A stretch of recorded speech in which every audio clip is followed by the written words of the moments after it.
Alabama is going to be without Jam Miller, and we're going to get into what that means for this Alabama offense as we get one step closer to the 2025 Coker Bowl. We'll talk about all that right here on the Bama Tailgate Show as we come at you from the Timeout Sports Lounge right here at Pearl River Resort. Look who's on the show today. You know this guy. Remember him? All right. Let me go ahead and play the open and get this party started. Let's go.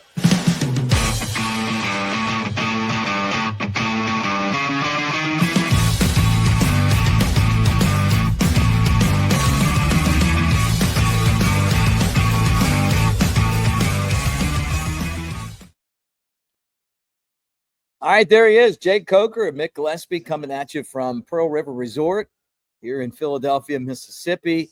Dancing Rabbit Golf Course. It is the Augusta you can play. The Azaleas, the Oaks. Jake just looks like he just got out of the boardroom. He'll go throw on his golf polo and head out to the links. But great to see you and so much to talk about as we get ready. And look, the tailgate show's coming up on radio really soon when Bama takes on Florida State. So let me start with this. Jam Miller, separated, dislocated, whatever collarbone. He's going to be out for a while. It's a cast of running backs: Daniel Hill, Richard Lewis, Dre Washington. Richard Young, Dre Washington. All these guys, A.K. Deere. But what I wanted to ask you is, like, you've been through this before, right? You go through camp and all of a sudden, like, you start losing guys. And I remember the year Derrick Henry won the Heisman. It wasn't supposed to be give the ball to Derrick Henry 30 times a game. There were some other guys that got hurt. And then it worked out great for him because he was an animal. I mean, the more they gave him the ball, the better he got. But as a quarterback, you know, when you're a first-time starter, does that worry you any when you see, like, your running back start going down? And what is Ty going through? Well, in my mind, I don't think running the ball is going to be an issue. You know, I mean, these guys, now I say that for these guys mentally, running the ball comes far more naturally than being in protections and protecting the quarterback. That's where I think we could see some issues. Richard Young's been around. These other guys I'm not all that familiar with, to be honest with you. Richard Young, like I said, he's got some experience. But, you know, where you're going to have the issues is, hey, what do I do? And you know, 6-man protections, 7-man protections. You know, who's responsible for the mic? Who am I getting? You know, and what am I responsible for? So that's my biggest issue with the whole thing. I mean, Jam Miller's, I think he's obviously our best running back, capable of running the ball, and he creates a lot of comfort for everybody around him in the pass game because his knowledge and protection. So, again, I think when you get in those third down situations, are we going to be able to do anything where the running back is involved in pass pro? Daniel Hill, according to Ryan Grubb, he spoke to the media after practice on Tuesday. Daniel Hill has done a good job providing a lot of protection. That's exactly what you're talking about. I think he's gotten a lot better at, as far as his eyes. Super physical guy. I think Daniel has started to run like the back we saw in the spring, early camp. I thought he was a little bit slow.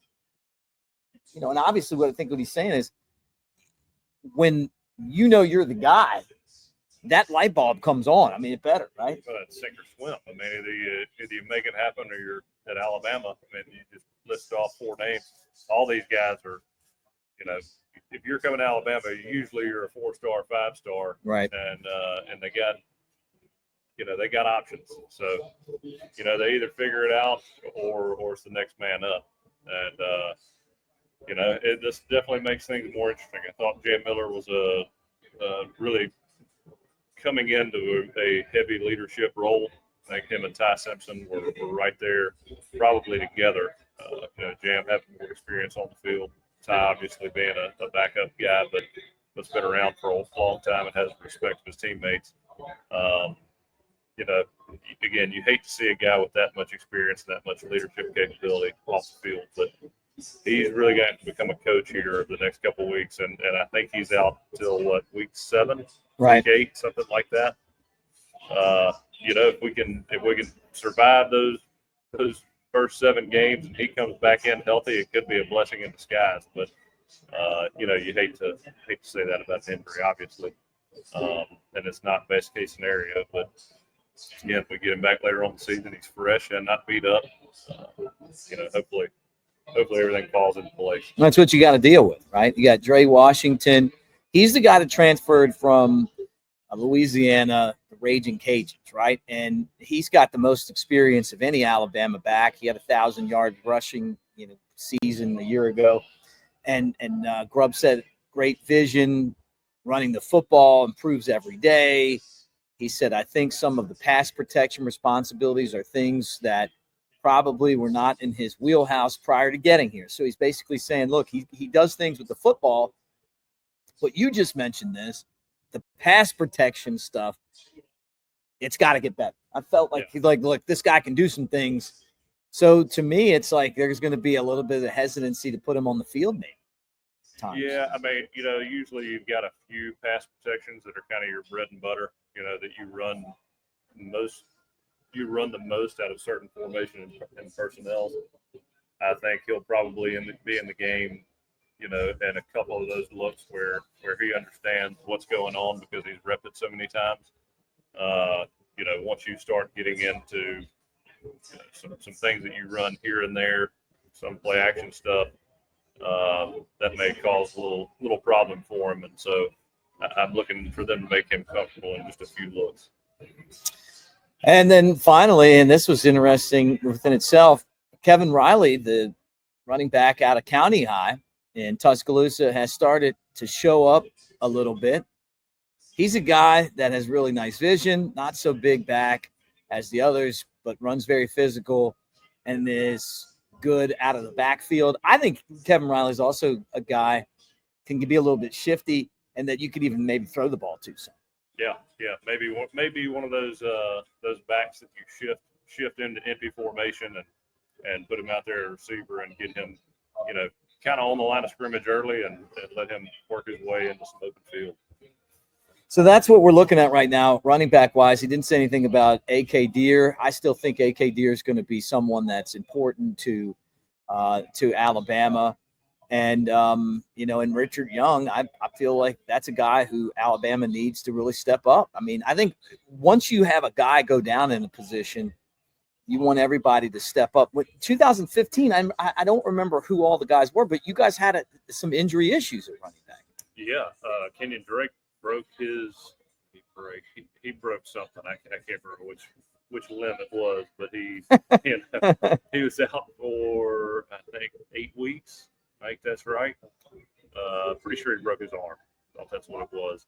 And bounced back, had a cast on for when he came back for the rest of the year, and found a way to make it work. And I believe it was 2 years in a row. So I think he broke his leg the year before and then his arm the year after. Right. Year before we had, Derek, TJ, and Kenyon, and then my senior year, a lot of that fell on Derek because he was the oldest guy. He had the most experience. And you had Damian Harris behind him, who was a true freshman that year.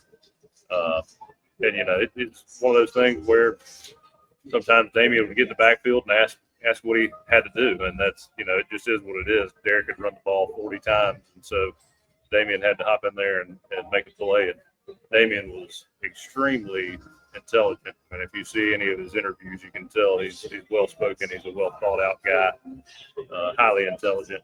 But it just takes time. It takes time to learn that verbiage, learn the new system. And for our newly arrived transfer, I mean, he's probably got a good idea of the concepts because I'm sure he ran similar stuff in Louisiana.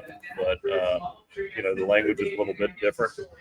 You treat the mic a different way in right. certain, in different places. So, little finite details that can really cause a difference because you're talking about contemplating all these schemes in the span right.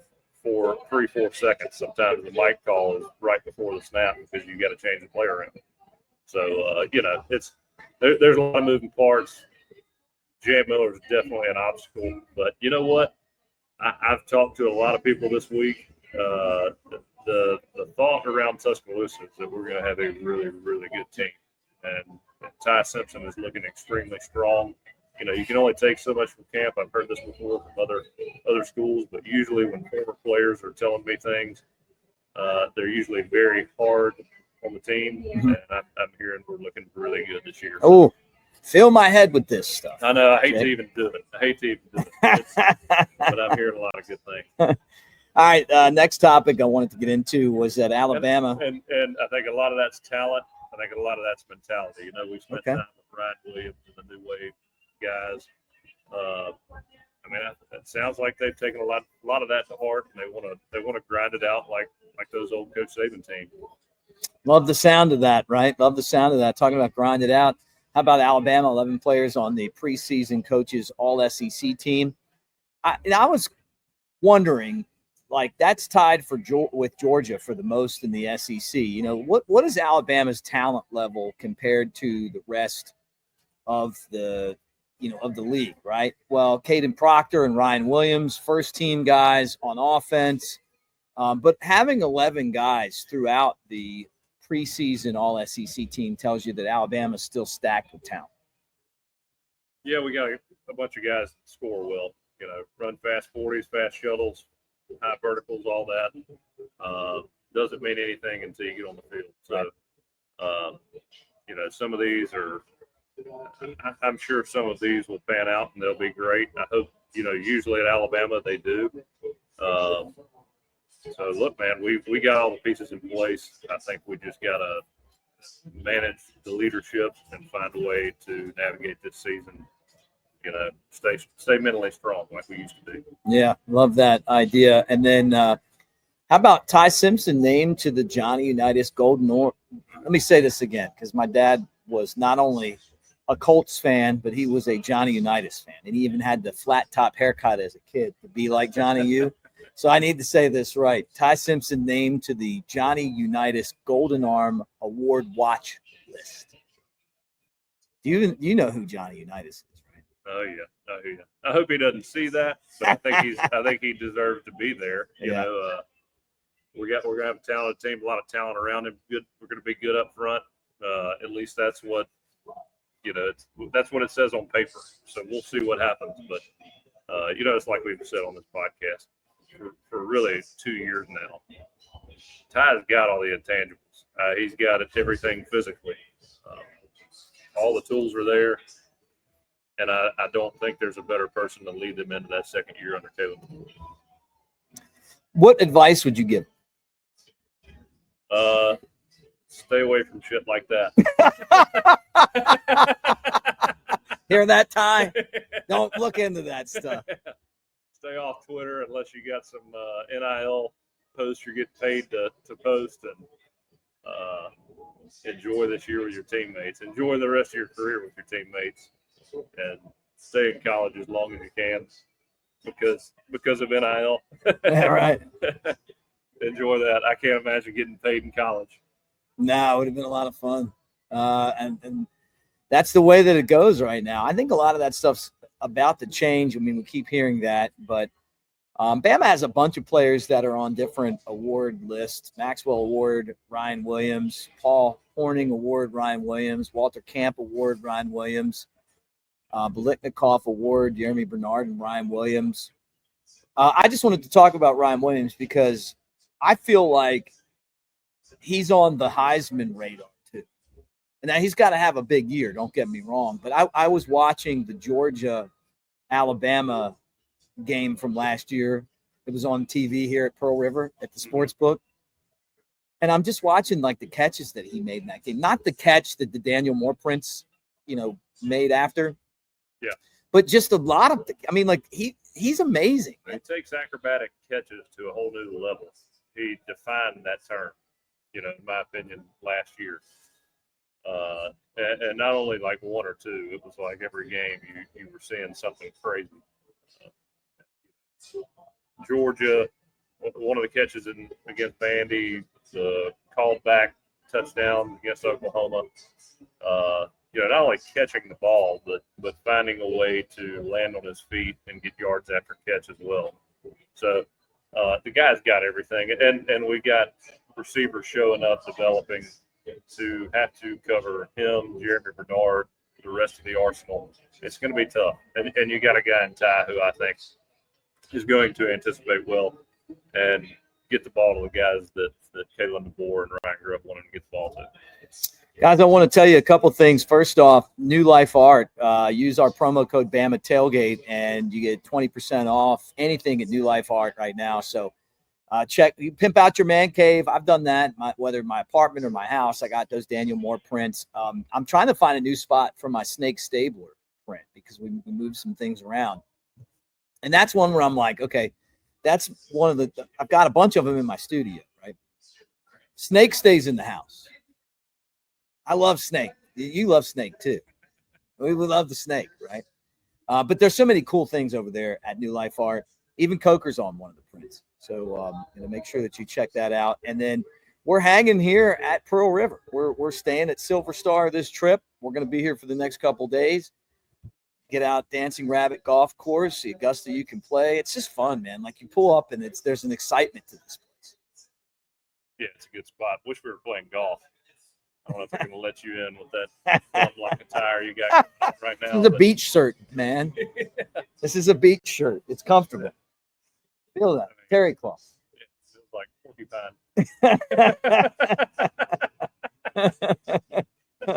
Look at you, man.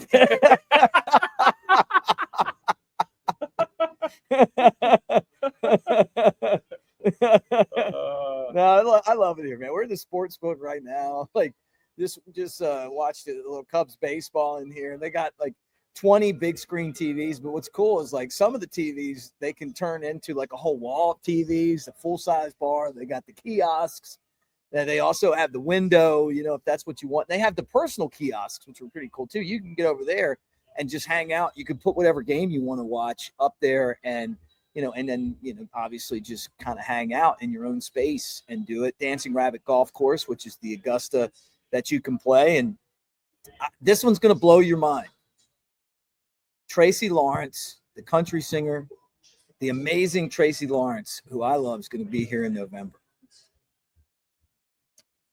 Watermelon Crawl.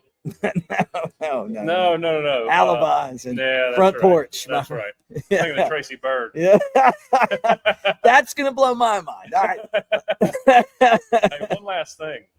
Did you hear about Auburn trying to claim national championships today? Did you hear about that? I'm just going to put us up there for a second. That's a promo at the bottom. Yeah, I saw that. Now all of a sudden they've got 9 national championships. They're just. I saw what's his name, Danny Cannell. He's already firing off, putting Alabama in that group as well. Oh, get out of here, loser! I mean, we've got like 9 since I've been alive. Yeah, so, right. Yeah, Danny. Sorry, Danny. I wonder if he'll be in Tallahassee. Yeah, well, the Coker Bowl. Are you starting to get hyped up for the Coker Bowl? I'm just ready for college football season. Week 0 this weekend. Finally, something to watch. I don't care who it is. Right. High school football starting this weekend. Kind of felt a little like fall this morning. Yeah, it did. You could just get a little bit of the feel in the air, and then all of a sudden it was really hot and humid. But I'm fired up too, man. I really am. I'm excited about your 2 schools going head to head. And my 2 schools are Maryland and Alabama. What's really cool is that the first ever men's basketball game I broadcasted on the Crimson Tide Sports Network, filled in for Chris Stewart, was Maryland basketball against Alabama basketball. Bama beat them in Puerto Rico. It was amazing. It just meant a lot to me. Like to see my, the one time, like you only get one first, right? And to be sitting courtside and getting to broadcast that game was cool. So I know you're really excited about seeing your 2 schools, because I pull for Maryland when they're not playing Alabama. I pull for Alabama over everybody, but it was special. Yeah, I mean, I'm going to go down there Friday, see a bunch of old teammates, go to the game. Hadn't been in that stadium in 10 years now, 11 years now. Longer than that, since 2013. So, yeah, 12 years. Been a while since I've really been in that stadium for a big game, and this is going to be one of the biggest they've had. maybe close to a decade. Right. So is Auburn claiming the 04 as a national champion? I don't know. Probably. I just saw the news today. I don't know. So, I will side with Auburn in that one. That was a horrible, horrible mistake because I remember knowing it was a mistake. I think Auburn beat the hell out of Virginia Tech, and then who was it? USC beat the brakes off of Oklahoma that year. yeah. And Oklahoma, everybody knew Oklahoma didn't belong. Should have been USC and Auburn. They did get cheated out of that game. Of course, an undefeated SEC team now would never be left out of the national championship. Yeah. It was a different time back then. It's a brand thing. They want a brand that everybody knows. Well, Oklahoma knows, everybody knows the Oklahoma brand. Everybody knows the USC brand. I'm from Alabama, and I hardly even have heard of this. What do you call them again? Well, Auburn? I don't know this. Yeah. USC, I think, was their second national championship in a row. I think Oklahoma had Jason White won the Heisman Trophy that year. Yeah. And so the storyline match, they had to put both of them in there. Yeah. We lost to Auburn, I think, that year in the Iron Bowl, but we put up a good fight. Was that the year that that wasn't the year Prothrow got hurt, was it? No. That was 05. I think it was the year we had we had the lead late, and then and then we did the screen pass and it got dropped, and then Auburn came down and scored. And I got a feeling, Auburn ranked second, came from a 6-0 deficit in the first half and got a scare. Alabama managed a late touchdown, but Auburn recovered an onside kick. Okay, so anyway, Bama put up a good fight. Auburn scored 21 unanswered in the second half, and it was 21-13. So that was probably why, because that wasn't a good Alabama team. And then, they Bama ruined them.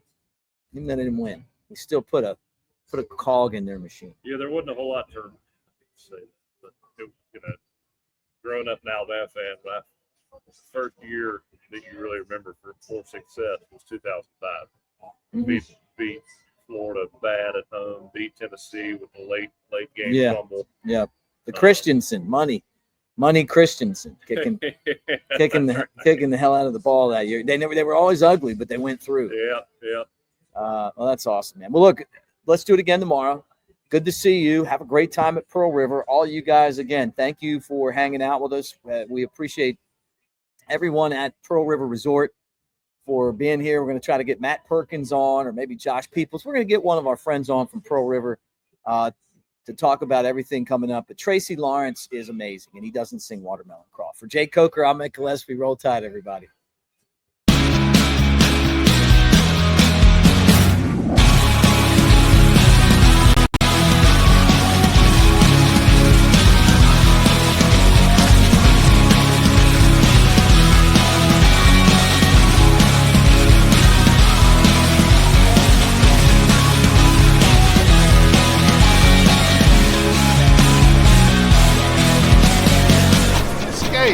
To Pearl River Resort.